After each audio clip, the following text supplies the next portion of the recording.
Hello, everybody. My name is Jacek Bartosiak. Welcome to Strategy in Future. And today, my guest actually is an extraordinary guest directly from Singapore, Parag Khanna. That's very nice. Thank you. Yeah, Parag Khanna is, and I need the help of the book to read all the titles that he's holding and achievements that he has accomplished. So, he's the managing partner of Future Map, a data-driven scenario planning and strategic advisory firm. A fellow at the Brookings Institution, Lee Kuan Yew School of Public Policy in Singapore. And he holds many other titles and has written multiple books, two of which I've read myself, one of them twice. I'm in Connectography and The Future is Asian. The Future is Asian is the last book of yours, and Connectography was the former one. And I know that Parag Khanna is working now on the new book. Could you tell us a little bit more about what this is about? Sure. So my next book actually is finished already. It would have been published this year, but we're holding it because of the pandemic. But it's really about the future of human geography. I've written a lot about infrastructure, geopolitics, many dimensions of strategic geography, but I haven't written an entire book about the future of human geography, which is demographics, ethnographics, our relationship to the environment and to politics and so forth. So I set out with a fairly simple question: where will the world population be physically in the year 2050?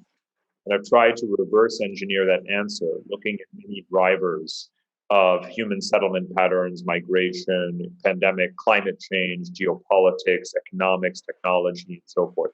So that's the next book, and it will be released in mid 2021. Now I understand why the motto in the Future is Asian is for my 5 billion neighbors, 5 billion neighbors. This is what I mean. So I'm talking to the guy really who understands Eurasia. And my dear audience who is listening knows that I also talk to Americans from North Americas. So the perspective might be a little bit different.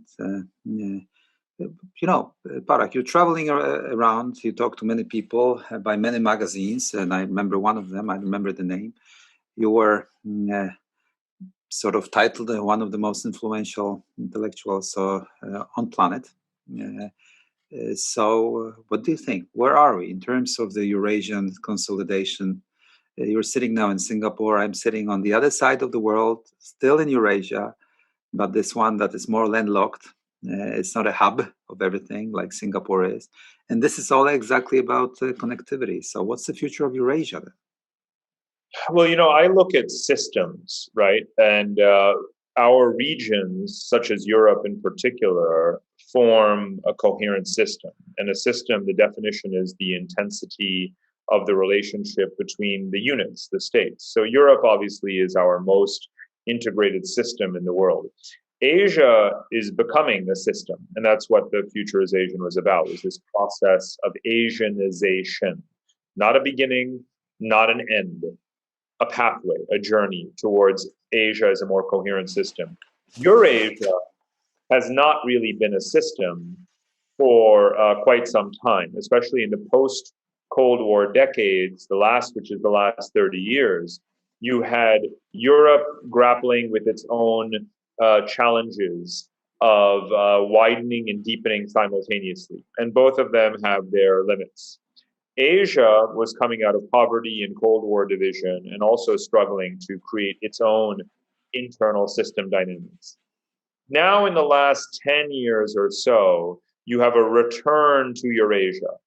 And to me, that is the return of the Afro-Eurasian world. And that's part of what I talk about in the Asia book. The pre-colonial world, the pre-Cold War world of the 15th and 16th centuries was a time when Eurasia had the flourishing Silk Roads. So are we recreating that in a 21st century way, of course, in terms of modernity, technology, obviously new and different actors and tensions? So is there a Eurasian system? Yes, because Europe and Asia trade more with each other than they do with North America.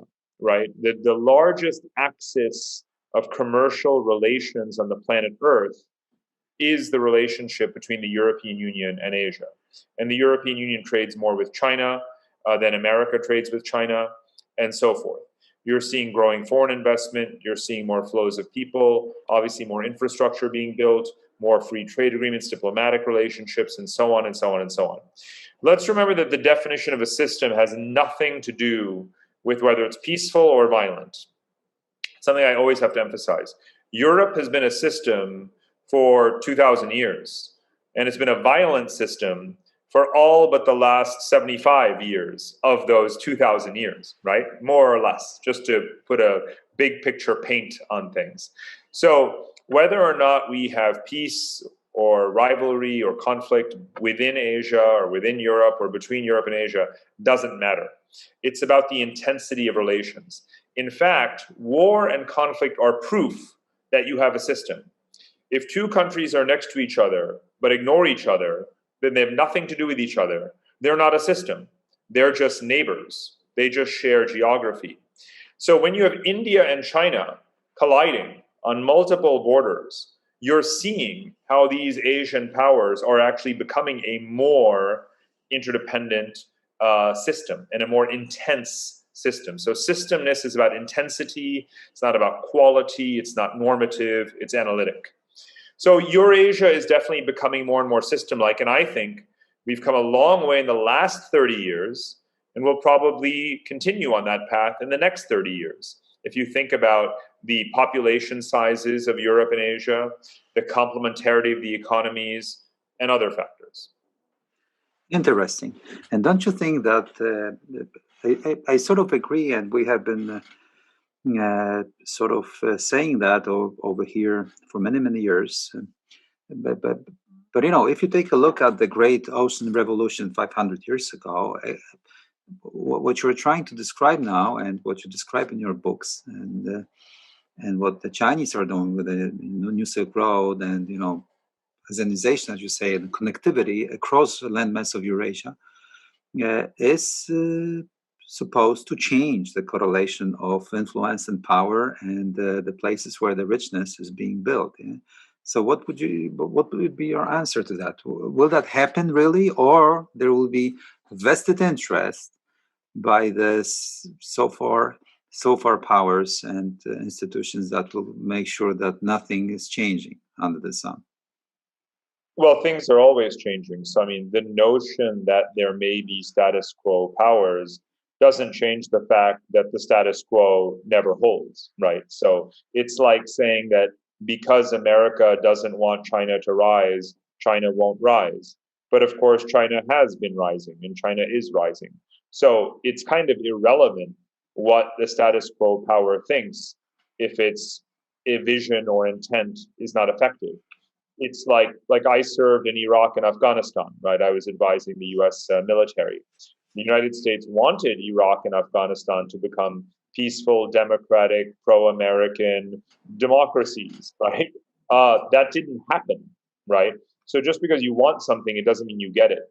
So I'm interested in what's happening and what will happen, not so much whether someone wants it or doesn't. And this is sort of when we talk about Asia, very often in Europe, people say, so when will the world become, Asian? Because we don't really see, we don't really, understand that in Europe.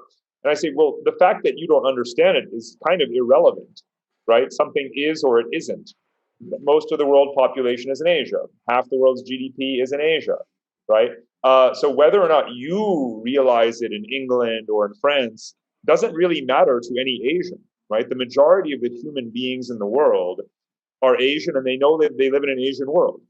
If you don't get the memo in Toronto, Canada, guess what? Nobody cares. So I'm being very blunt here, but it's this matter of perspective. But even if people have contrasting perspectives based on varying degrees of knowledge, that doesn't change facts.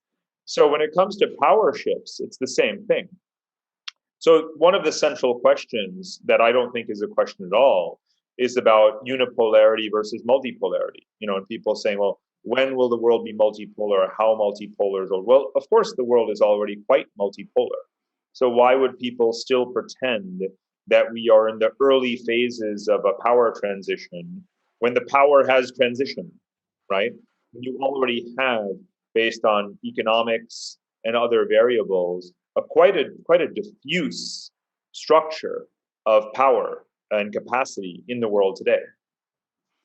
Of course, your arguments are very convincing, and I will play a sort of a contesting game a little bit, so, because I want to approximate for Europeans the perspective of Asia, and I've been to Asia so many times that I understand what you're trying to say, and we're trying to do the same here at Strategy in Future, so that people sort of catch up with reality.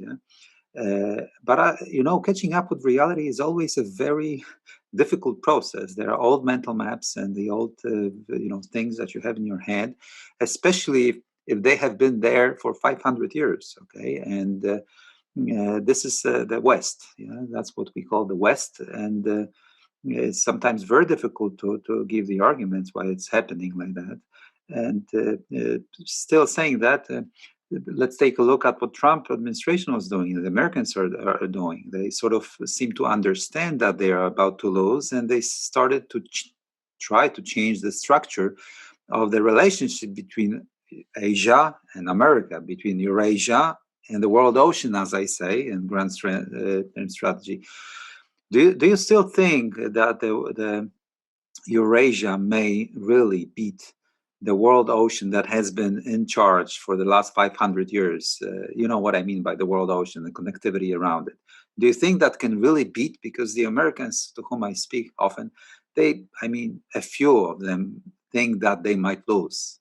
The world ocean is unbeatable. How would you answer that? It's a very much a false dichotomy, quite frankly. You know, heartland versus rimland. Territorial versus oceanic power. America having the majority of the world's aircraft carriers. When it comes to the perspective from Asia on those issues, China does not have to conquer South America to be a global power.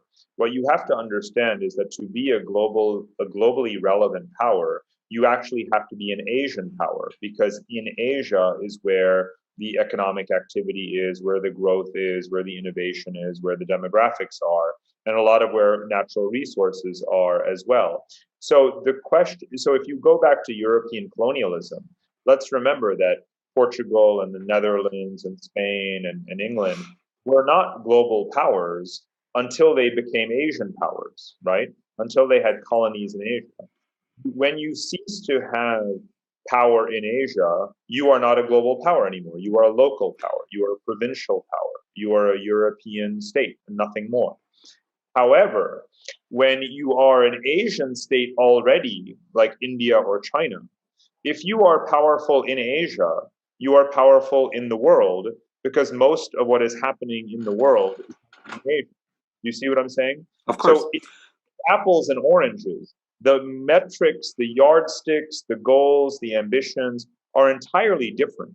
Because for you, you have to be influential here on my side of the world to be global. For me, if I'm an Asian power, I don't have to matter in Ireland. I don't have to matter in Peru. I just have to matter in Asia. And that's actually not something new. As I say, that is what is proven by the entire 16th century process of competition among Europeans. You have global colonies, whether North America or Asia. So you can also still be an Atlantic power. You can be relevant, right, in the transatlantic realm. That doesn't make you a global power, because you're relevant only in a very limited part of the world economy. Whereas in Asia, you have the majority of, again, the human population and world economic activity here. So again, it's unfair. The playing field is tilted so heavily towards Asia, and people don't even necessarily understand it. Now, I don't think it's something to fear, let me add, because Europe is the region that is maximally taking advantage of this situation. Again, if you are European today and a European Union member today, you trade more with Asia than you do with the United States, right? You and I may be old enough to still remember a transatlantic dominated world. I grew up in America and in Germany, actually, and I spent my teenage years as a transatlantic kid. But that said, so even in our short lifetimes, an incredible amount has shifted in that Asian direction. Yeah, of course, I will ask you a question about the future of Europe, but let me add one more question because I really want to understand all the details and make the audience understand your perspective about this connectivity. Because in this the last 3 minutes of our conversation, actually, we talked about connectography, because this is where the sinews of power are. I asked about the world ocean connectivity, ocean connectivity, and you were saying other connectivities that are here and technologically will be there. And but the question is where the power is really, where the power really is. Is it about I wonder what your perspective is. Is it still within the U.S., who is controlling strategic laws by U.S. dollar system, by the military presence in the rimland of Eurasia, by actually communication monopolies, from internet to undersea cables and shipping lanes of communication, or it's already connectivity across landmass of Eurasia? Because you're right, population, GDP, but still, just like mechanisms of power seem to be within West or not. This is the critical question I wanted to ask you. There's a couple of answers. The first is that everything has become a marketplace. There are no global monopolies. Huawei is not a global monopoly in 5G. It has less than 30% global market share, and that share is going to go down because of the pressure against it and the opportunities that is creating for Nokia and Ericsson and NTT and so forth. So even there, when it comes to Facebook, Google, Twitter, Instagram, LinkedIn, and so forth, you actually have a very large number of national champion platforms and full stack ecosystems for identity payment and so forth. So just because you have a global company, a multinational company, particularly the American social media and e-commerce companies, they are global, but they're not global monopolies. They may be monopolistic actors inside the United States, and because the United States is a big domestic market, they are therefore very large companies. But Apple's market share in China is less than 2% of mobile handsets.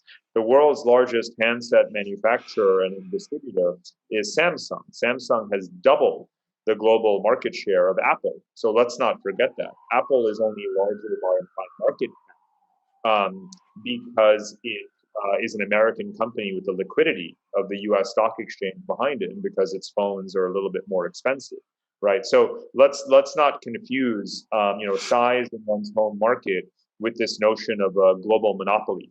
Global monopolies are almost impossible, and you see this now in many spheres. If you want to talk about American power, you have to remember that power does not rest in place.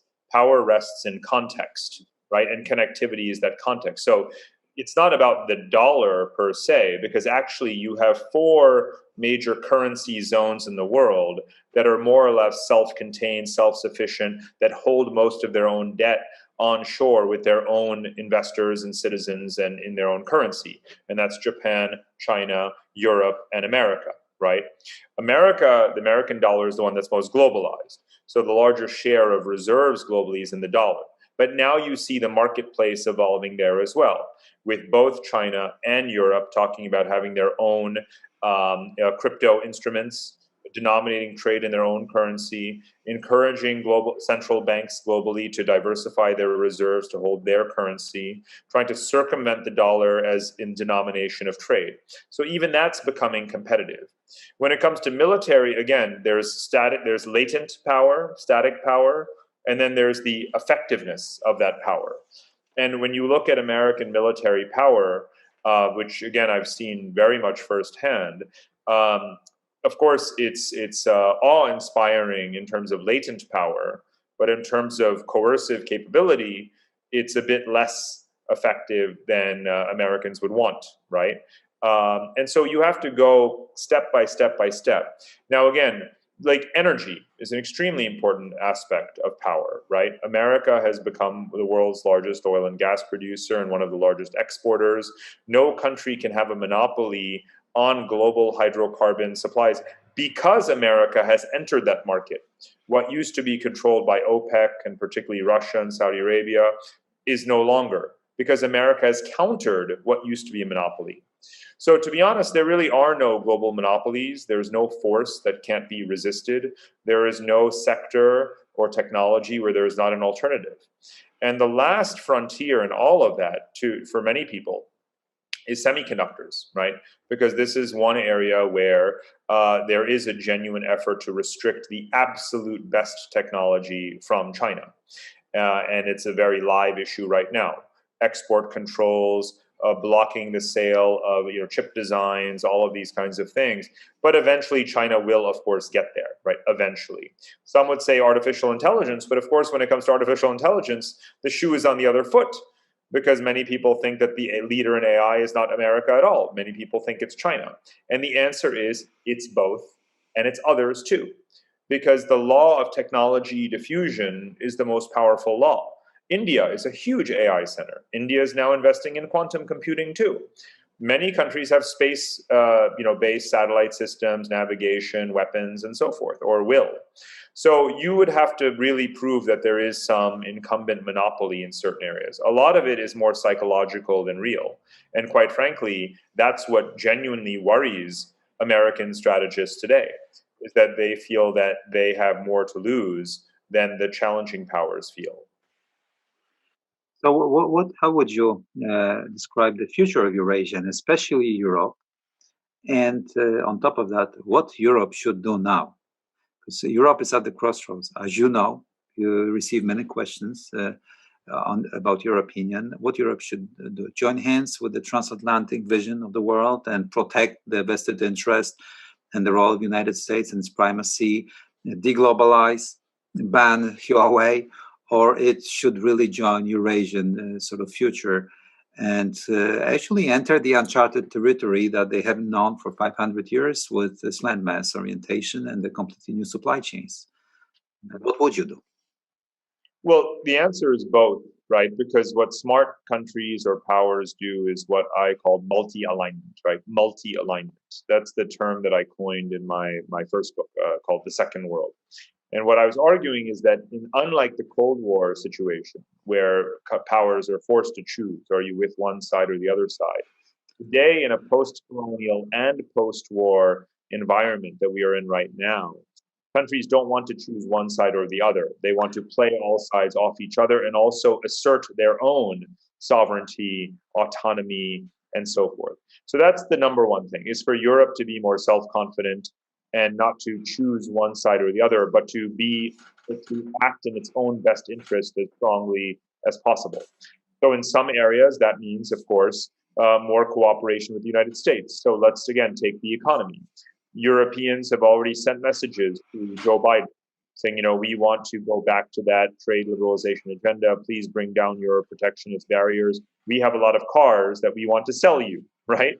Yeah. So that's an example. Another is a sensible cooperation among financial regulators to join forces and the financial sectors to push for China's capital account liberalization and to join forces in pushing against China in terms of intellectual property theft in the World Trade Organization. Obviously, a very sensible area of cooperation. For Europe and America to agree that China should be opening its financial markets does not mean that Europe is somehow taking a backseat to America. Europe is going to make a lot more money off of that process than America is going to make. It is your pension funds that represent something like 70% of the world's outstanding liabilities. You are going to wind up investing, you as Europe and Europeans are going to invest a lot more in Asian capital markets than America will, right? So we have to think about these things as selective, issue-based, opportunistic. Sure, why not block Huawei? Actually, what it does is, again, it creates a marketplace for some of your own companies to thrive. Sometimes America does things that make you feel that you are subservient to it, but they make you better off. Think about the Iraq War of 2003. Back when Europe was importing more oil and gas, who got the oil from Iraq, right? Everyone says that it was America's war for oil, but America doesn't buy Iraqi oil anymore. It doesn't need it. Europe gets Iraqi oil, right? So always be opportunistic about things like this and do what's in your best interest as Europe. That would be the first answer, and especially because from an intellectual standpoint, European perspectives on issues like whether to engage or isolate are fundamentally on the right side of history. More Europeans feel that you need to engage with Russia and settle the outstanding boundary disputes, especially in areas where you're not going to win them back, rather than pretending that having sanctions hang over Russia forever is a smart idea, because of course that just pushes Russia more towards China, which is not good for anyone.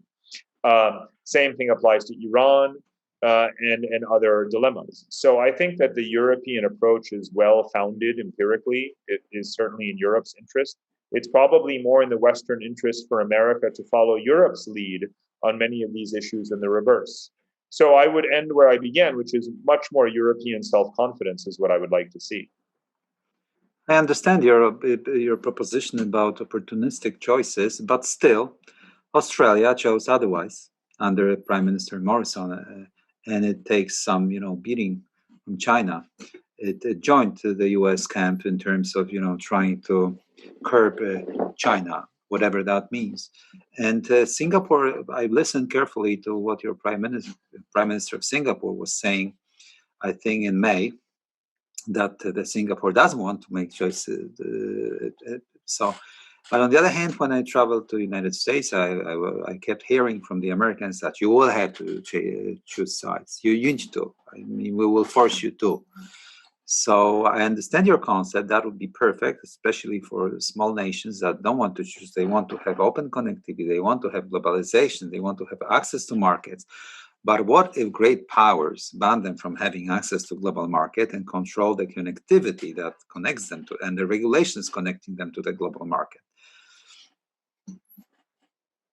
Well, so in terms of this choosing sides, the fact is that, again, smart countries are finding ways not to choose sides. And just because, going back to the first discussion we had, just because one power wants something, it doesn't mean it's going to get it, right? Most of my recent essays have been about China doesn't actually get what it wants.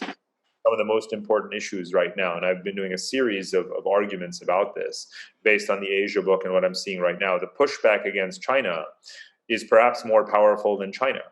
And we spend more time focusing on this idea that China will get what it wants because it has a long-term plan. But of course, China, in fact, gets pushed back all the time. And the same thing happens to the United States. So when it comes to the regulatory issues, let's remember that it's Europe that's trying very hard to break up the American technology monopolies. There's a new set of antitrust measures against Amazon, against Facebook, against Google, pretty much every single week, it seems, coming out of Europe. GDPR is becoming a global data privacy standard, and so forth. So I think these issues wind up being a lot more complicated, I would say, than the kind of superficial view tends to suggest. So let's fast forward to 50 years. Let's have 50 years. What would Eurasia look like? And I'm also touching a little bit upon your most recent comments that I was listening about demographics and so on, robotization. How would you describe the future of Eurasia if, assuming that you're right, that globalization is inevitable? Well, 50 years is a very long time horizon. I actually just finished a 50-year scenario exercise with my team for a government in the Middle East. And, I think if you were to do an honest assessment that takes into account the current trajectory of things like climate change and some of the major demographic disruptions underway, such as the kind of leveling of the world population, something that you can already feel very strongly in Europe, you would come up with a range of scenarios for what the future of Eurasia is, but not a confident answer, right? Especially given these significant disruptions in demographics and climate change. So I tend to speak in terms of scenarios, especially when you're looking at a 50-year sort of time horizon. So we do know in 50 years, Eurasia will not have splintered apart physically, geologically. So maybe we don't have to worry about that. But when it comes to which geographies have, the demographics and the climatic stability that's going to be a different set of geographies. So I've been looking at finding what I call the climate oases, right? What are the places that are going to be livable, sustainable, circular economies? Because let's remember, we don't really have to worry about the capacity for 3D printing and distributed engineering and fourth industrial revolution, right? These are commodities at this point, right? So the question is, where will human beings assemble into these viable, stable communities? And will it be a country like Russia? Is it going to be, Sweden, Poland, right? What are going to be the countries that do the best job? And those countries may not have the same borders today is 50 years from now. As you know, my work is in political geography very much. So to me, the map of the world is always changing. Look at Nagorno-Karabakh, right, in the Caucasus. So I don't actually believe that the borders of the year 2070 are going to be the borders of the year 2020, right? Not even close. So when you talk about Eurasia, I would say the future, it's going to be quite a fluid space. One of the things that I have been looking at is the rise of what I call Asian Europeans, for example. One thing is clear to me: a lot more Asian people will live in Europe than right now. And you can already see that happening over the last 20 years and certainly play it forward. If you think about the labor shortages, if you look at current policies on importing labor, if you think about the populations necessary to care for the elderly and to be part of the workforce, you can see a lot more Asians coming to Europe right now. So I think that's an example of what we know is going to be the case. But I don't think that you can have a serious conversation about Eurasia 50 years from now and actually treat, France, Germany, England, Sweden, Russia, China, India as being exactly the same, but then everything else changes. And the trouble with very often conversations where we're trying to make forecasts is that our minds cannot handle complexity. So we hold most things equal and we change just one thing or another thing. And it just shows our own mental limitations. But real scenarios, realistic scenarios, are a far more complex exercise. Okay, given that this is true, and the future is always uncertain, so what would be the game changers? For example, technology that creates enhanced connectivity or creates open directions, new directions. Usually in the history, the great revolutions of industrial revolutions were fueled by revolutionary disruptions in transportation, engines, connectivity. What would be the game changers that are coming or that are about to come?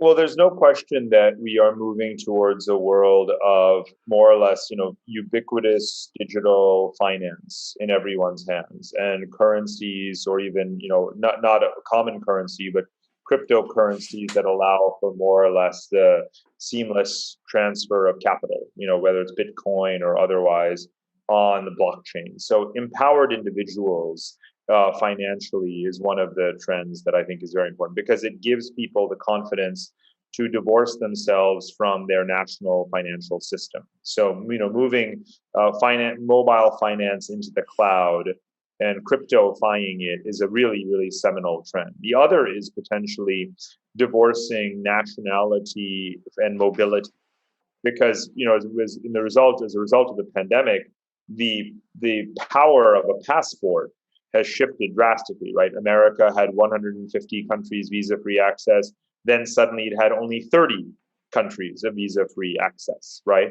So we now have to move towards a system where individuals are granted mobility based on immunity and health, skills, financial security, criminal records, many things, but all of that also digitized, accessible to customs and border services and this kind of thing. So I think we're also going to see more mobility in that regard too. Some of the more terrestrial kinds of changes that I think are very substantial, obviously, are a change in how the water, food, and energy nexus kind of plays out. Because now, if you think about the capacity for alternative and renewable energy being localized and portable, If you think about the investments being made in localized food production, hydroponic, aquaponic, and these kinds of things, we can also have more self-sustainable communities that depend less on global supply chains, right?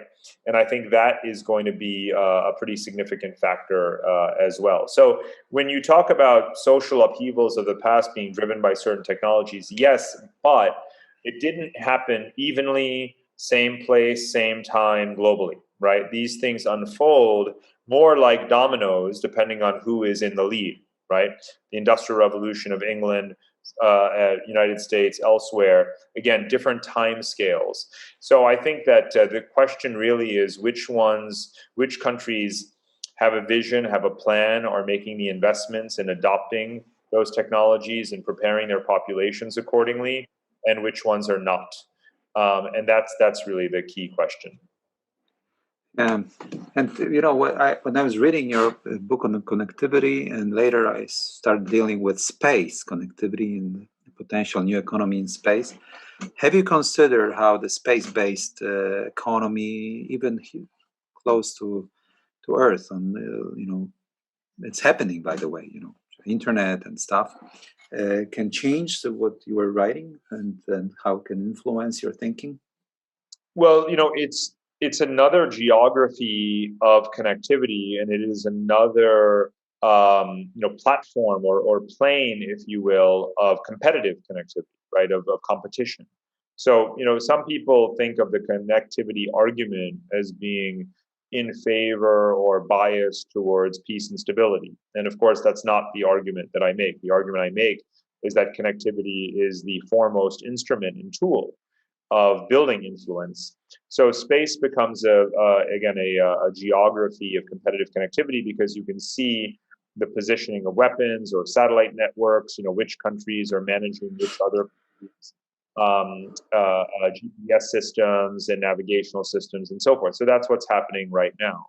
Of course, as a domain, of course, for spreading internet connectivity, right, and these kinds of things. So again, that's become an active arena, same way that the oceans are, that land are, that the geography of industrial production and supply chains are, the geography of data centers. All of these are competitive infrastructural geographies. So space is a new one. It's obviously a very novel one as well, but it isn't without precedent, because we've been in a world of the sort of so-called space race for quite some time. And the last question, as we need to conclude shortly, and I'm asking this question, of course, as a European and also as a Pole who has had a difficult and troubled history with Russia. So, what do you think of Russia in terms of its role and the situation and this Eurasian consolidated project of one supercontinent? How the Kremlin people will play this game? Well, I think those are two different questions, right? I mean, Russia obviously is what Halford Mackinder called the going concern of geopolitics. You cannot be a student of geography, political geography, or geopolitics without wrestling endlessly with Russia, as I certainly have for more than 20 years now.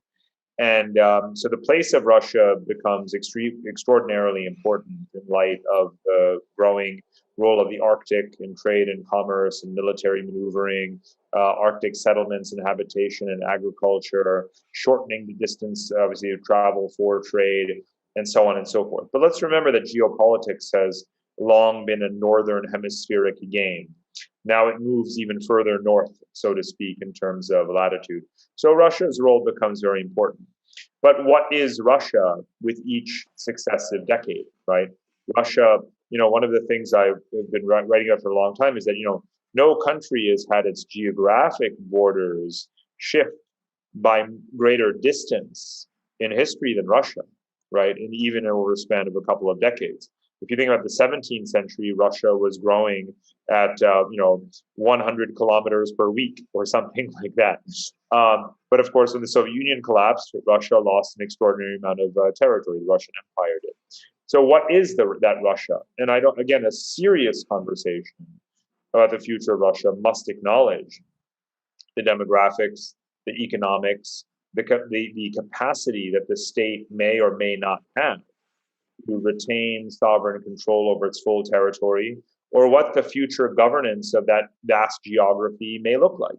There could be parts of Russia that are really very much co-governed by international energy companies and agricultural companies. There could obviously be large parts of Russia that are under the nominal,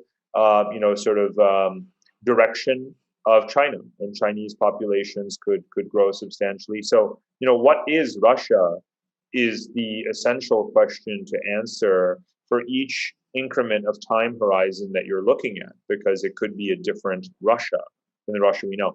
Now, I do have spent quite a bit of time in Moscow and spoken to officials there, sequentially over recent decades, and I feel that their grasp on all of these dynamics, the geographic, the political, economic, and so forth, has increased. I sense a new generation of fairly competent technocrats in charge of many aspects of the domestic economy and administration.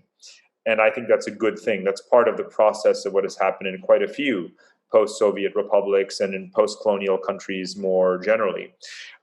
So I actually think that Russia will manage itself in some ways. Of course, the only issue it cannot control or has failed to control is its ethnic and native population, which is in free fall. So the question becomes, what are the tools, human or technological, that they are going to use to maximize this vast territory? And I think that what I see today is the semblance of a plan to do something about that, whether it is the Far East, whether it is the Altai, whether it is Siberia, whether it is the Arctic. I see a semblance of a plan, and I actually see it unfolding infrastructurally in their investments. Much more than I saw 5 or 10 years ago. Thank you very much. Our guest was Parag Khanna. Thank you, Parag. Stay with us. Strategy in Future, Jacek Bartosiak. See you soon.